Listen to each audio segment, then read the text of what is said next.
606 at WPSL.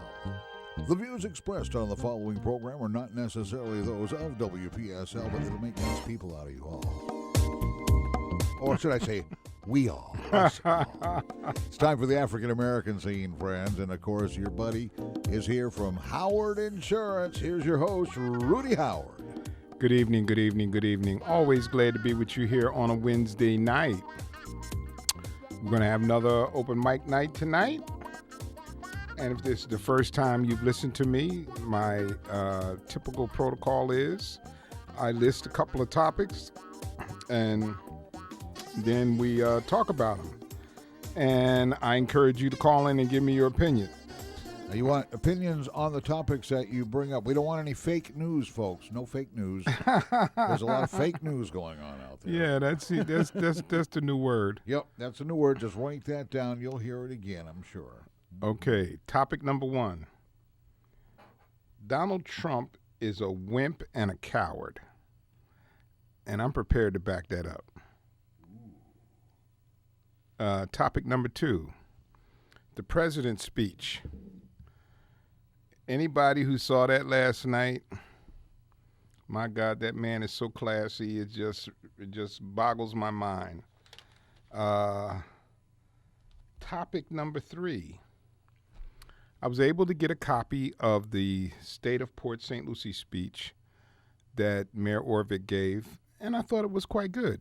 And I want to highlight some of the things that he talks about that's going on in our city. Topic number 4. It appears that Obamacare is under very serious threat. And I saw several tweets this week that have absolutely blown me away.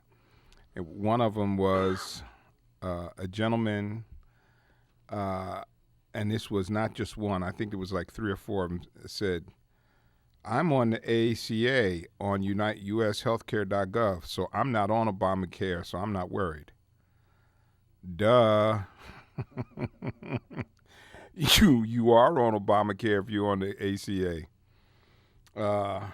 So, you know, that we've talked about it for a couple of weeks now, but it's still in the news, so if you want to talk about it, I'm prepared to talk about it.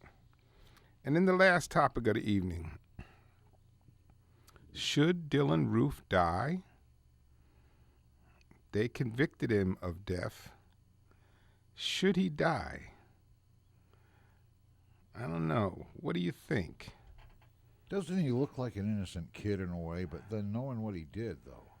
Yeah, and listen, the other day, he turned to the jury. He virtually sealed his fate. He turned to the jury and said, I had to do it, and I would do it again. But that is symptomatic of a whole bunch of other stuff. That's getting quite old, too, by the way. Yeah. I mean,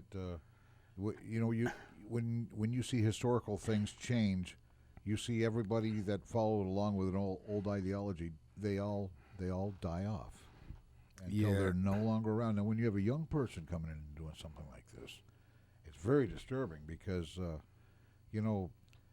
he couldn't have possibly been influenced by what I call a lot of the old racists. He had to get it from somewhere. He got it from somewhere, yeah. It didn't, listen, you and I have talked about this before. You want to see racial harmony, go to a preschool. Yes. Okay. Absolutely. Head Start. I was a Head Start volunteer when I was a kid. I did a lot of puppets over there, and I saw this. Yes. I heard the Martin Luther King "I Have a Dream" speech, and I'm sitting in there with some kids doing some ventriloquism, and I'm looking at all these kids, and you know what? There's not a single one of them was concerned about what the other one looked like. They were all kids. Nope. They're children. It is absolutely, I mean, you really can see it right there. I mean, those little kids are unconcerned with the color. They've all grown up now, too, since then. And a good example, your son. when you tell him about the things that you used to have to tolerate, and he looks at you like, no way. Not in America, but yes, it was. Yeah, well, and he doesn't want to hear it, really. Yeah. That's the other thing, That's what we need on both sides of that issue. Yeah. He's not that interested, but, but I try to tell him, like, when you're out late at night, you got to be careful. Yeah. Oh, okay, Dad. Okay, well. But listen, I just keep praying because, he's never gotten in trouble and he's basically a good kid and never had to get him out of jail. But, he's a little naive when it comes to that. And I'm sure some of my listeners are saying, oh, he's not naive. He just understands that. No, he doesn't. But anyway, so now I guess what I would say is, Let me make my point about Donald Trump, wimp and coward. Let me tell you why I said that.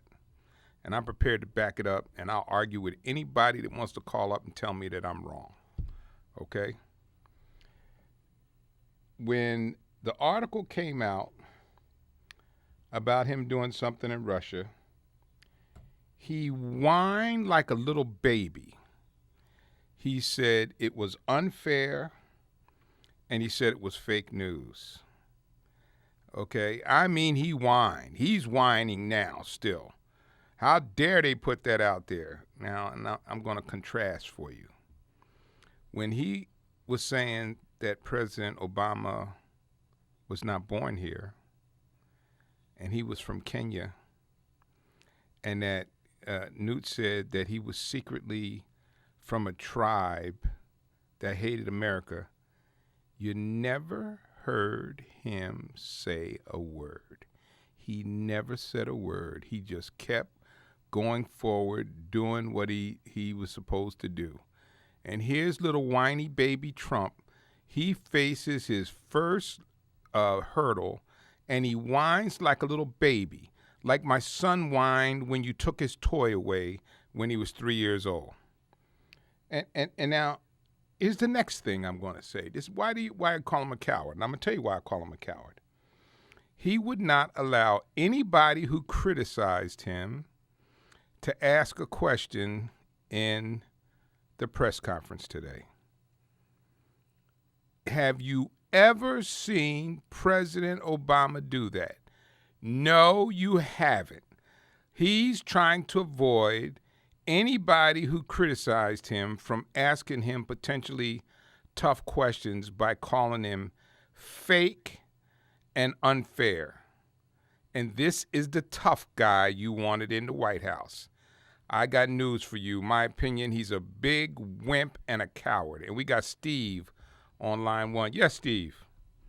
I think wimp and coward is pretty weak language. Yeah. Try out-of-control stooge. This guy wants to make America great again. When wasn't America great? Oh, man. I'm going to get a shirt made up that says, Trump, making Russia great again. Yeah. Yeah, let's see how many people like that. Yeah. But the thing I wanted to call about was, and you're not going to like this, but you, not just you, Rudy, but also that guy sitting next to you that causes all the trouble. Thank you. Bless you, sir. You guys keep covering this idiot, giving him a platform. Why, if he gives a news conference, why don't you just not show up? Yeah. And he's standing at the microphone by himself. Yeah. That would rock them.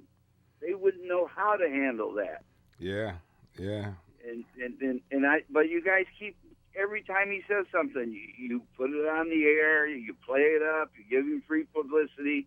Well, they figure he got over $1 billion worth of free publicity in the primaries from the press. Yes, that's true. That's what they say. You got to stop that. I mean, I don't know how to stop it unless we change your management.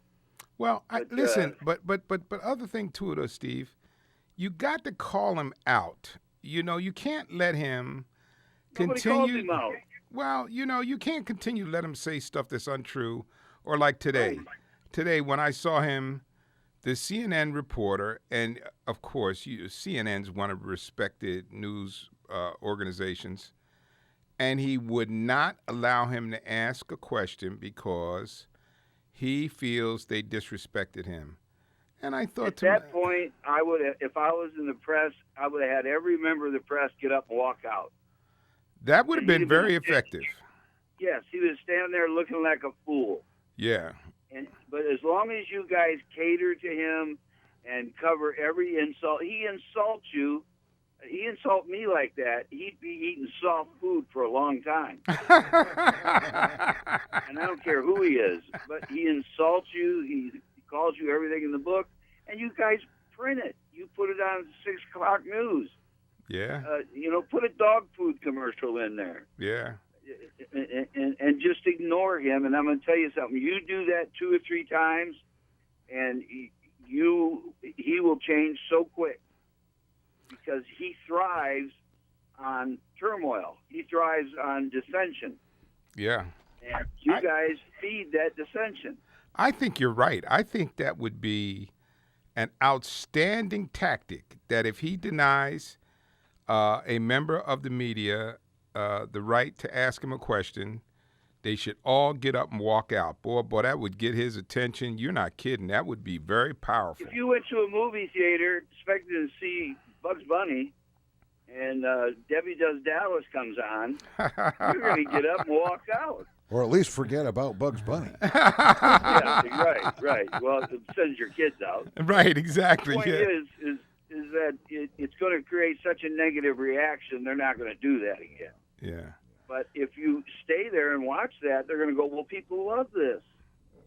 They really like this. And the people he's appointing, he's not divesting himself. He's changing the rules. Again. Nobody's challenging him. Nobody at all is challenging him.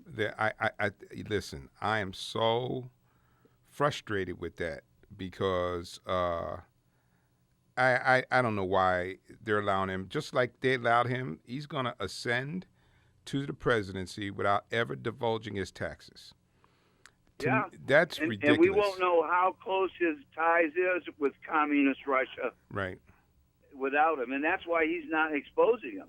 Of course. Because it's going to show everything that he sells is made in either a communist country or a dictatorial country.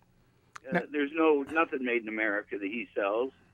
Now, Steve, let me ask you, because I would bet my right arm you were there for the state of Port St. Lucie Monday night. Were you not? Yes. I knew it. I knew you'd have been there. I tried to get there. He bet his left arm. So I couldn't get there. What I was had your a whole roll of antacid, so. So what was your overall impression? Because I got a copy of it today, and I sat down and I watched the whole thing. And so what was your impression? Lame. Yeah. It was nothing but lame. It was nothing but look over here while I put the rabbit in the hat. We're in great financial shape, but we're going to be paying for an extra 20 years. It was just one lame answer after another. There was nothing that I would call specific or exacting. So, but look who we got leading us now. We've got a stooge council and a stooge mayor. And what do we expect? I tell people one thing. You're going to get exactly what you voted for. And when you get it and you don't like it, just remember, you voted for them. You fell for the con job. Yeah. But, well, I do think you don't think that there is a surge in Port St. Lucie coming back? There's a surge, but it's a surge like Los Angeles. It's sprawl. We're not going to become any industrial or big-time job opportunity place. It's sprawl. That's all it's going to be. We're building tons of houses, no roads. What manufacturing do you see that's actually coming here? Well, that's a problem. But now let me just say this about the roads thing. I will give us A minus for expanding the roads. And now let me compare it. To North Carolina. My brother-in-law, who just retired after 37 years as Attorney General, Senior Deputy Attorney General in North Carolina, when he first moved where he lives, which is in Raleigh, close to Garner, it took him 5 minutes to get to work. 5 minutes. That's how close he is to downtown. It started taking him 45 minutes. Yeah. But it used to take me 20 to get from Torino to Stewart. Now it takes an hour. Yeah. Now, one of the things they did, they built 6 housing developments in his area and never widened a single road. So, it's a mess. Have you ever heard of concurrency? Yes. Mm-hmm. Remember it? We used to have that here, and they got rid of it. And you have to build the school, the fire, the police before you build the houses. Yes, well, the developers got the stooge commissioners and councils in place, and they got rid of it. So now you can slap up 600 houses and walk away, and the taxpayers got to pick up the tab for all the public stuff. But where's the outrage? There isn't any. Where's the outrage at 35% tax increase? Yeah. That's why right now I'm looking at lots on the other side of the state to build a triplex to live in the front, because I think Port St. Lucie is headed for a disaster. The way that they're got their finances set up, all they've done is refinance everything, and all that does is stretches it out, and you end up paying more money in the long run. And what happens in the meantime if we get hit with a bad hurricane? Where are we going to get the money? So, but then again, I'm awake most of the day, and a lot of people in Port St. Lucie aren't. Yeah. Well, they're asleep most of the day. Steve, thank you very, very much. Thank you for having me on. Okay. Do you think, though, that most of the citizens don't really pay attention to local government? No, they don't pay attention. I go, not as much as I should go, and I know Steve goes regularly to hear city council meetings. No, I don't think they do. I think Steve's right, because unless there's a special event, those city council meetings are sparse. Yeah. We have a group that has coffee every day. There's about 10 of us. We're pretty well divided between Jews, Christians, Catholics, atheists, whatever. But every one of those guys, with the exception of one, the only information they have on a subject is a soundbite they heard on the radio or on the TV. No in-depth information, just a soundbite. That is what the president talked about last night, and what I'm going to talk about tonight too, because that's everybody in their little bubble. Yep. Yeah, but thanks again, Steve. We're going to take a little break, and if you want to call in and give me your comment, that number is 340-1590. That's 340-1590. And if you saw the president's speech last night, I would love to hear what you have to say. And we'll be right back with the African American scene. By the way, IRSC basketball was hot yesterday. They won another big game, and of course, we recorded it, and you're going to get to hear it tonight starting at 7:05, IRSC basketball. Right now, it's back to the African American scene with Rudy Howard. And we got Terry on line 1. Yes, Terry. Hi, Rudy. Thanks for the weather, because that's really important to me at this time of night. Anyway, where's the big brass engraved plate that reads that Obamacare will be continued? I never heard that. I don't know the location. Where is it? It don't exist. I don't know that it's going to continue. You heard that was a fake news report that somebody might have told. I don't think. I think he's being facetious. Yeah. Well, it's not written in blood someplace, is it? No, it's not. My goodness, I don't want it. People up to age 50 don't need any medical attention other than a $50 visit to the doctor. So That's my opinion. Oh, you don't think people need medical insurance? I didn't say that. Before age 50. After 50, yeah, they need it. And by that time, they should be working, and their employer should be covering them. Suppose the employer is not covering them.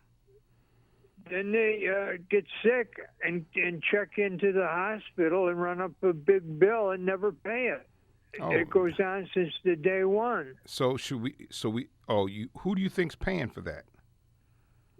The doctors, hospitals are paying for it. They make enough money. Well, it becomes a write-off.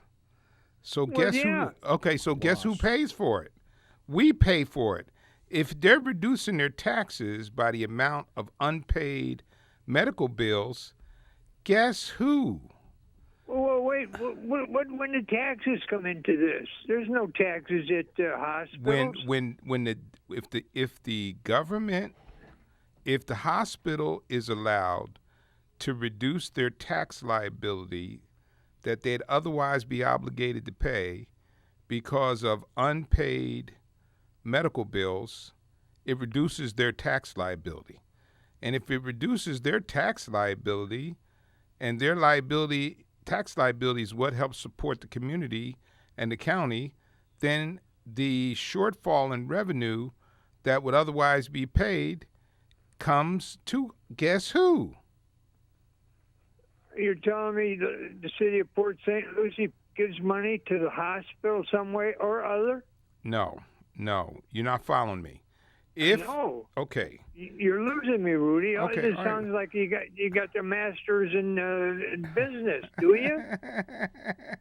Well, I'm a pretty smart guy. Here's how it goes. I'm a hospital. My business is to make money. Yeah. I have indigent care. So I have somebody who's in my hospital who can't pay for their bill, okay? Right. Now, my tax liability to the city and the state and the federal government is based on the amount of income I generate, correct? You agree? Yeah, but... No, well, wait, let me get through this part. All right. Do you agree that my tax liability would be based on the amount of revenue that I generated at my facility? Yes. Okay, so if I have losses for indigent care for people that cannot pay, the government is going to allow me to reduce my tax liability by the amount of the losses that I have. Therefore, the amount of taxes I would pay, I would not pay because that amount of money is, my total taxes are reduced by the cost of the care that I had to provide. Well, of course, but this indigent man, he runs up a bill of $10,000, and the next patient runs up a bill of $36,000. The hospital makes $26,000. That ain't cheap change. And while we're at it, why does the Medicare or Affordable Care need a middleman to sell insurance like you? Because you're the guy that sells it. Yes, why not eliminate him? Get cheaper insurance. Well, because to be very honest with you, I offer a very valuable service because some of the issues associated with trying to buy your Medicare or being the Affordable Care Act is just very complicated. Now, I'll give you a perfect example. I have a client that's been with me now for about 4 years, and she called me up. She's about to turn 65 in October. So I just put her on a short-term medical plan to last her through the end of September, and then in October she's going to go on Medicare. Now, she told me Obamacare? No, she's going to go on Medicare. So she said she makes too much money. She didn't qualify for Obamacare. So she said to me today, she called me up just to let me know everything was okay, and she said, "You would not believe the amount of information that I'm receiving for Medicare enrollment, and my enrollment is not until October." I said, "No, I'm not surprised." So people get hit with a deluge of information, everybody's telling you everything. And so you get a guy like me who now is a quote-unquote expert. I help you be able to travel the path and explain to you what might be the best course of action for you. That's why you have me. I think it ought to be handled like off-track betting. Just go into the store and buy a policy. Wow. One more thing. I think you don't like President Trump. Is that true? Whether I like him or not, that's not the issue. The issue that I was making is that he's a wimp and a coward because he is whining because he received some adverse publicity, and he's supposed to be the tough guy. And the guy who everybody said is not tough never said a word. You never heard President Obama complaining when they were saying he was from Kenya and that it was he was not a real citizen and that he's secretly a Muslim. You never heard him get on the TV or send a tweet. Fake news. He never said sent a tweet or got on the news and said, you people are being unfair. He shut his mouth and he kept doing what he was doing. And here we have Trump who's sending tweets and whining like a little baby because he got some adverse publicity. That is more emphatic on that, whining like a baby. I'm getting to enjoy it. He's whining like a baby. He's a little bitty baby. The bad news. He's a baby. So anyway, but thank you. I enjoy your show. Wait till he becomes president. You'll see some smoke coming out of people's behinds, man. Oh, yeah, you're right. Thank you, Rudy. Bye-bye. Okay. Thank you, Terry. That part's already started, though. Yeah, right. Oh, listen. We're seeing that. Listen, I got to tell you, man, there's already people who are beginning to understand the impact of eliminating the ACA. There's starting to be a kerfuffle because now people are saying, oh, is that what's going to happen? Yeah. Oh, and everybody's saying, oh, you got to pay so much, blah, blah, blah, blah, blah. It's a lie, and you've been lied to so much, but which lets me get to the most important point. President Obama said a couple things last night that I thought were really, really, really significant. And I got to tell you something, man. That guy has so much class and so much dignity, and you will never hear me deny the fact that I am an Obama fan, and I say it proudly. I am not afraid to admit that I am Obama fan because he represents all the kinds of things that I would be proud of if he was my son. You wouldn't be able to keep the buttons on my shirt if that was my son, because he is a good father, a good husband, and a great role model. So, but what he said last night, he said a couple things, and one of the things he said last night was he challenged everybody to get out of their bubble. And he said, and he's so true, because I can think about the evening news when I was growing up. It was NBC, CBS, and ABC. And when the evening news came on, you got a highlight of today's events, what was going on in the world. You didn't get an opinion. You got what was going on in the world, and you were allowed to draw your own conclusion about what that meant to you.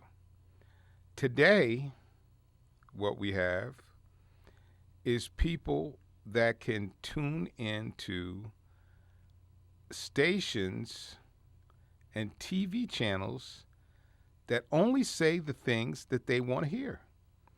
So it corrupts them. Yeah. And so the depth of thought is gone. People are mentally lazy because it's easy, and this goes back to what Steve said, and he's so right. People go to sound bites. They listen to what Rush says, and sometimes I listen to Rush just so I can hear the other side. And then I talk to people, and I can hear Rush being spit right back at me. And the tragedy of all of that is in this day and age, we have the ability to research information in ways that we never had when I was a kid. Never. I can remember having to research a paper. I spent 3 or 4 hours in the library trying to find the information that I need just to do the paper. Today, if you sat down in a half an hour and work on a search engine, you could probably find everything that you need to know. But because people are intellectually lazy, they allow those sound bites to form their thinking. Yeah. And now here's what's really dangerous. And I have a buddy who is a super intelligent guy, and he is in this trap. He is in the conservative trap. If it's not a conservative book or a conservative show or TV or publication or an article, it does not count. It actually, it doesn't even have to really be. It just has to be perceived as conservative, you know? Yeah. It can be a bad guy. Yeah. It can be really bad, evil, crazy stuff, but if it's perceived as coming from the right by a listener who considers himself to be way on the right, then that's what happens. Yeah, and the soundbite thing, like this little fake news, that's a soundbite. Yeah, that's a soundbite. But I've heard it. Trump wasn't the first person to say it. The whole media has been attacked with this in the past few weeks. This is still pretty new. Well, it's been out probably for about a year. And actually, you and I have talked about it before. We just didn't call it fake news. We know how to fight it, too. We know what to do, and yes. we can spot it in a heartbeat. Yes, we can. Yes, we can. I was listening to a show on the way here tonight, and that was one of the things that the person was telling you, that, when you see it, look for this. Like, I can't tell you how many times I've had conservatives send me something, and I look at it, and I know instinctively right away that it's bogus. And I go on the Snoops, and in 5 seconds I come back and it says false, and you send that over to the person. And Rudy, it does not take a rocket scientist to know that that Michelle Obama is a woman. Can you believe that? I can't believe that. I can't believe that there are humans that are that stupid. I mean, stupidity is an epidemic because it seems to be contagious. And when people start getting stupid, then a lot of people start getting stupid. But see, that's a perfect example. And I'm like you. I've seen that she is masquerading as she's really a man, Transgender masquerading or something. I don't know. Yeah, whatever it is. I've seen that, and I go, "Are you serious? Are you really serious? The woman is gorgeous." Absolutely, hands down, drop dead gorgeous. I agree.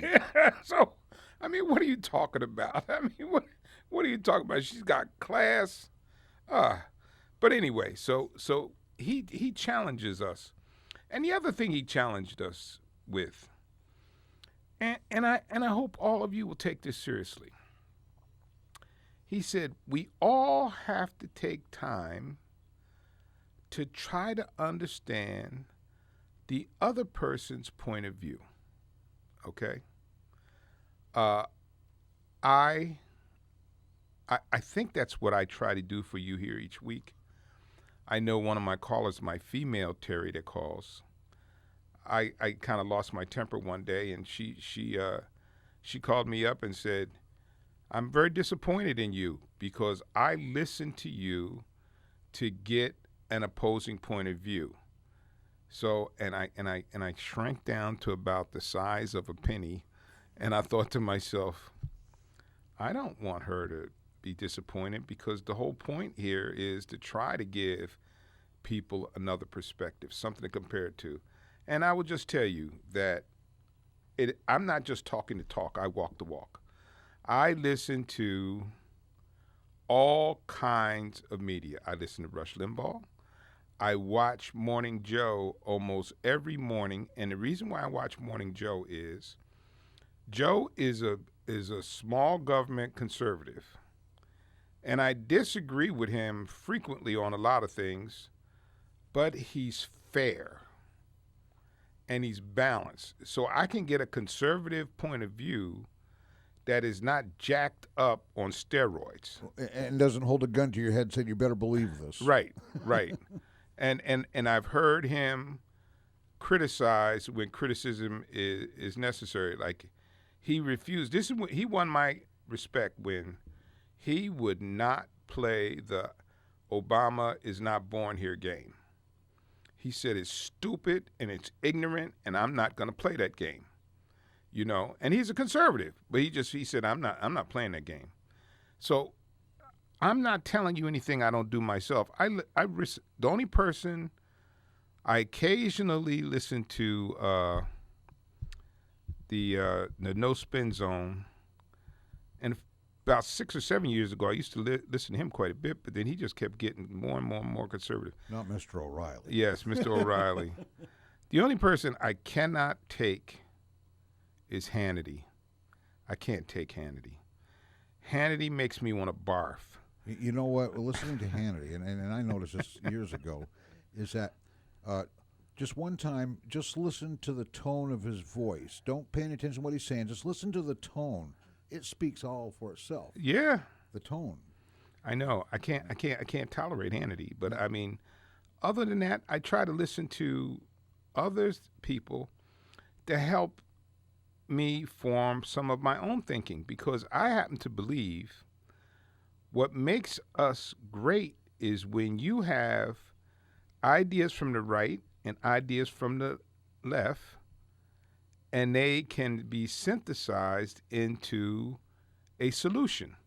Yeah. That makes us great, because all the people on the right don't have all the answers, and all the people on the left don't have all the answers. And what has always made us great is the ability to be able to bring the two sides together and consolidate those ideas. But what we're having now, which is part of the reason why the president was talking about it, is we have a situation where if you agree with anybody on the left and you're a conservative, oh my God, you've just committed a mortal sin. You cannot agree with a Democrat, you know, because Democrats want to take your money. Okay, you see, wait a minute. I've heard the same thing about Republicans. Yeah. Oh no, I'm sorry. They have all the money already. That's right. So you know, and so how do we get anything done? And the double standards just freak me out, you know. But anyway, so one of the things though, but he was saying those things that he said, I really took to heart, and he was saying that it is up to each and every one of us to take a more active role in our government, both locally as well as on a state or national level. And that you should be more active in your community, and kind of touched a nerve with me, and I'm going to do my very best to try to live up to that. Now, here's the other thing I want to talk about. What time we got here? Okay. Typically, I oppose the death penalty because I've seen over the years too many instances where they made a mistake. But in the case of Dylan Roof, I don't know. Do you think Dylan Roof should be executed? That's the question. I'd like your opinion. That's 340-1590. 340-1590. If you think Dylan Roof should be executed. His victims' families at that church, they responded in the most incredible way I've ever seen victims of a situation like this respond. I know. And I think that life in prison would be more punishment, would really be punishment, because if they put the guy to sleep, they just knock him out and he's quietly gone, and I mean, he'll hardly even notice it. But if he has to sit there in that cell with other people, including maybe people who knew some of the folks. Or what about the black population of the prison? Are they going to welcome him with open arms? Of course not. No. They don't open arms to pedophiles. They don't like wife beaters. They don't like murderers in there. Even though there are criminals in there. You see, even among the criminals, there are some crimes that don't warrant friendship in a prison, I guess. That's true. There's a prisoner's code, and they definitely don't like child molesters. And, So tell me what you think. If you think, I'd like to know, do you think Dylan Roof should be executed? 340-1590. I mean, I have to tell you, I frequently watch Roland Martin in the morning too on News One now, and they said that he, as I think I said this earlier, he went before the jury and said he had to do it and would do it again if the situation was the same. He would do it. He would do it again. I don't know that, but I guess what you really wonder within your heart, how does somebody conjure up that much hate and venom that it would make them do that? And we have Chuck on line one. Yes, Chuck. Hey, Rudy, how are you? Okay. I like listening to you. Of course, I don't always agree, but I don't always agree with everybody else. Well, that's good. But I am one for the death penalty for him. Okay. That is to me that's horrible. Yeah. I mean that's ridiculous, and I've always been. I tried to bring my kids up not to hate anybody for the color of their skin, for their race, for their religion, anything, because I think that's somebody you're never going to get to know. That's somebody who's never going to be your friend. Yeah. You hate them for no apparent reason. I agree. Well, thank you. I just wanted to let you know that I definitely think that man, should be put to death, but I don't think he should be getting shot. He should either be electrocuted or hung. That was a horrible, horrible thing that man did. Well, thank you, sir. And we got Mark on line two. Yes, Mark. Rudy, how are you? Yes, sir. How you doing? I'm doing good, man, but I have to ask you a question. This is, to me, kind of sort of comical in a way, because why would there be any other decision than to put to death a man who went into a place of worship and killed 9 people? And it doesn't matter if he was sane or not. He was sane enough to put the ammo in the gun, walk in the building, and kill the people. To me, there's not even anything open for discussion. He should be put to death. Okay. Well. No, you don't take 9 human lives, Rudy, Mark, and then have it open for discussion on whether you kill the person or not. Do you think I'm disagreeing with you? No. I'm just making sure that my opinion gets out there and I'm sure it's shared by a lot of people. And, I think the justice system in certain ways, I think it's a bit antiquated. I think that it actually can be a little too democratic, liberal, cushy when it comes to situations like this. And I wish people would just call a penny and say, look, it's not a nickel or it's not a dime. It's time to react to this person that chose to end 9 wonderful people's lives. Well, Mark, I agree with you, but let me tell you what my reticence is. Over the years, I've seen too many people saved from the death penalty who were later found innocent. So therein lies my concern. Now, in this case, because the evidence is overwhelming and they've got everything that you need to make the conviction, it is really difficult not to say, come up with a reason why not to kill him. Yeah, and the thing that was really disturbing too is, there's zero remorse from this guy because he would not. They said today that he would not even lift his head up. People were like screaming at him to just look at them so that they could say what they wanted to say to him. And these people are just trying to put closure in their lives. And I don't know. You can't expect a guy like that to give them the closure, but.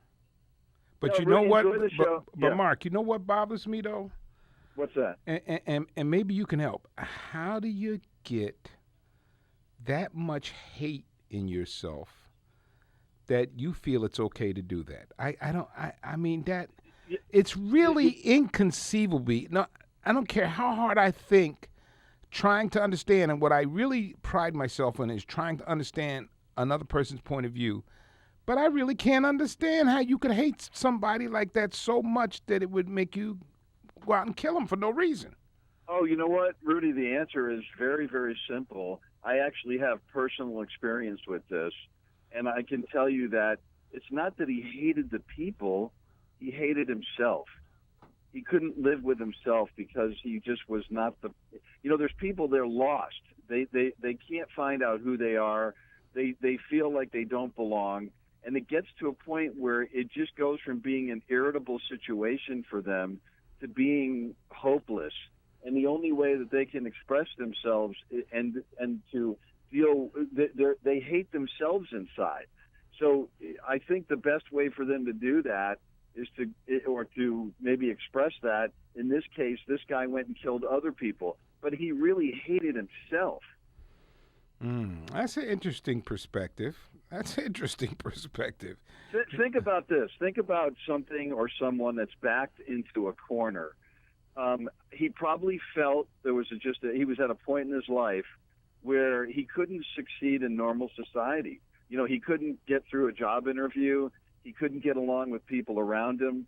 He just felt like he was in a corner, and then he just became to hate himself because of that, and then he just took it out on other people.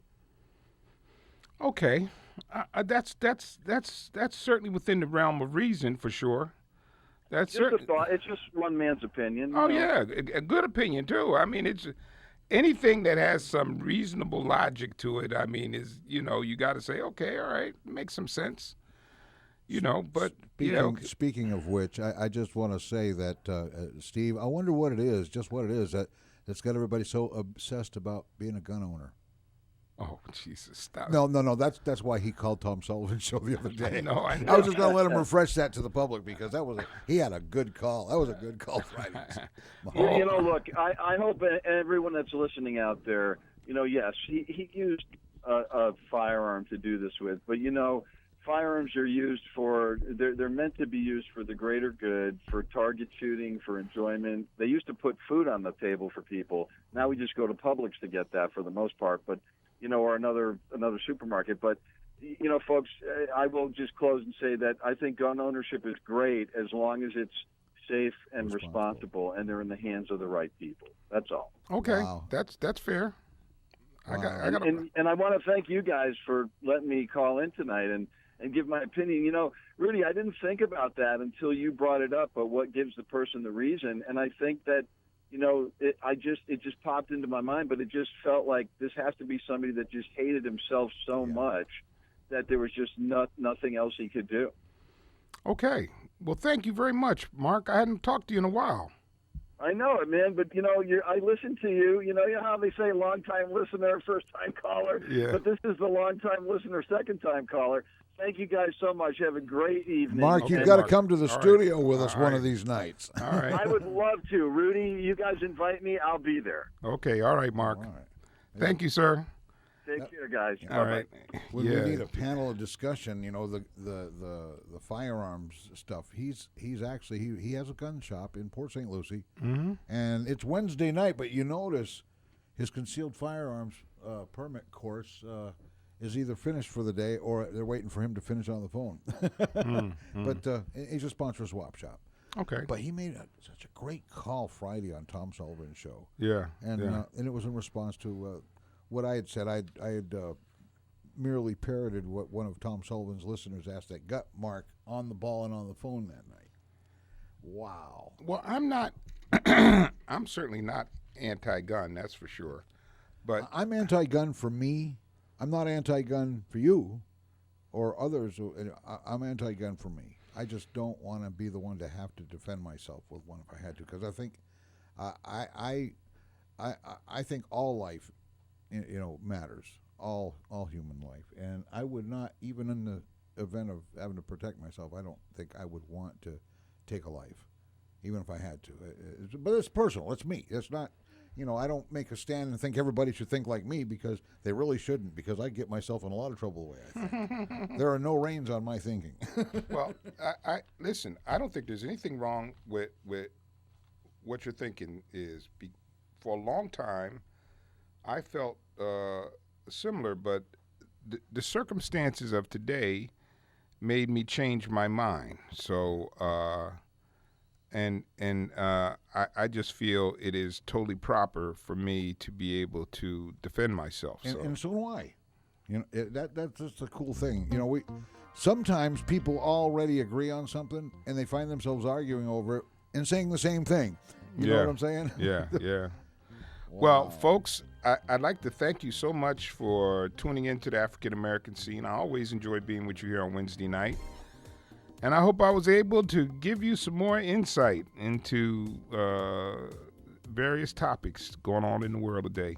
But God bless and be safe. And I will see you right here next Wednesday for the African American scene. Brought to you by Howard Insurance, the African American scene. This program, by the way, is going up on the archives tomorrow at YouTube. That's WPSLTV.com. In fact, a whole bunch of Rudy Howard shows are already there. Stay tuned for CBS News at the top of the hour, followed by, last night's IRSC basketball game right here on WPSL Port St. Lucie.